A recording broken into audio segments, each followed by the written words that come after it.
شوية شياطين تحالفوا مع إبليس وصنعوا لنا الأسلاك الأنتيمونيا. سلك المواعين بيستخدموه في صناعة الأسلاك الكهرباء. أكيد كلنا ملاحظين إن الفترة اللي فاتت ابتدت نسبة الحرايق تزيد نسبيا، و90% من الحرايق دي سببها الكهرباء، وده لأن الفترة اللي فاتت انتشرت مافيا جديدة في مصر، هي مافيا تصنيع الأسلاك الأنتيمونيا. الأنتيمونيا هو معدن رديء التوصيل للكهرباء، ليه استخدامات كتيرة جدا، أشهرها هي تصنيع سلك المواعين. ولكن بعد التجار وبعض المصنعين اللي بيجروا ورا الربح السريع وما بيهمهمش حياة البني ادمين، ابتدوا ان هم يصنعوا اسلاك من معدن الانتيمونيا، وانتشرت بسرعة جدا في مصر عشان سعرها قليل، والزبون والمستهلك النهائي اللي هو انت ما يعرفش يفرق بينهم او بيصدق كلام التاجر، وبالتالي بنصحى على حريقة كبيرة وكارثة ومصيبة كبيرة. فلو انت خايف على اهل بيتك ما تشتريش الاسلاك الانتيمونيا. والتفريق بين السلك الانتيمونيا والسلك النحاس سهل جدا، تعال اوريك ازاي تفرق ب5 جنيه بس بين السلك النحاس والسلك الانتيمونيا. دي حتة سلك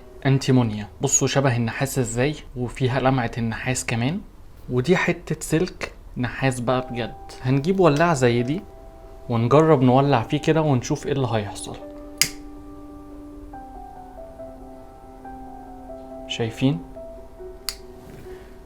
شايفين اللي حصل؟ سلك مواعين لا يمت للنحاس بأي صلة ولا بالتوصيل الكهربي، ما ينفعش احمل عليه حاجة مهما كانت خفيفة. بصوا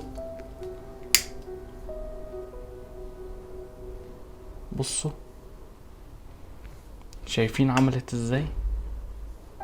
طيب بصوا بقى السلك النحاس مهما ولعت فيه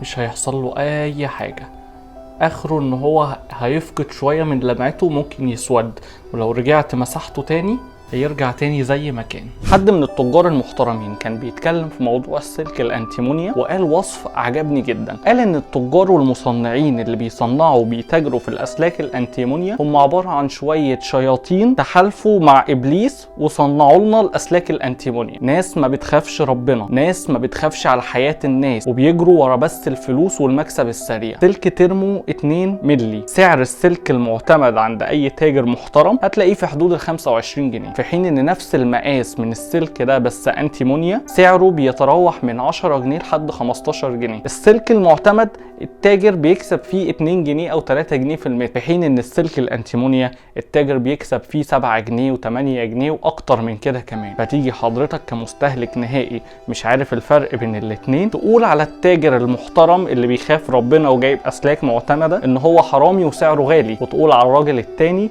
ان هو راجل بيخاف ربنا وبيراعي الظروف اللي الناس فيها وجايب لنا حاجة رخيصة على قد الايد، في حين ان الحقيقة هي العكس تماما. انا مش هطول عليكم اكتر من كده في الفيديو، انا عايز اي حد بيتفرج على الفيديو ده يعمل شير عشان الناس تبدأ تعرف ايه هو الانتيمونيا وخطورته كبيرة قد ايه. نقول تاني، لو مش خايف على اهل بيتك هات السلك الانتيمونيا. الانتيمونيا لا تصلح للتوصيل الكهربي. اخر حاجة هقولها هي رسالة لكل صاحب مصنع او لكل تاجر بيتاجر في الاسلاك الانتيمونيا. خلي بالك ان الزبون او المستهلك اللي انت بتبيع له الاسلاك الانتيمونيا دي عشان تكسب من وراه فلوس كتيره، في الاول وفي الاخر هو جارك. يعني يوم ما هيحصل حريقه عنده، الحريقه دي ممكن جدا ان هي تطول محلك، وساعتها انت هتتضر، وهتتضر جامد جدا.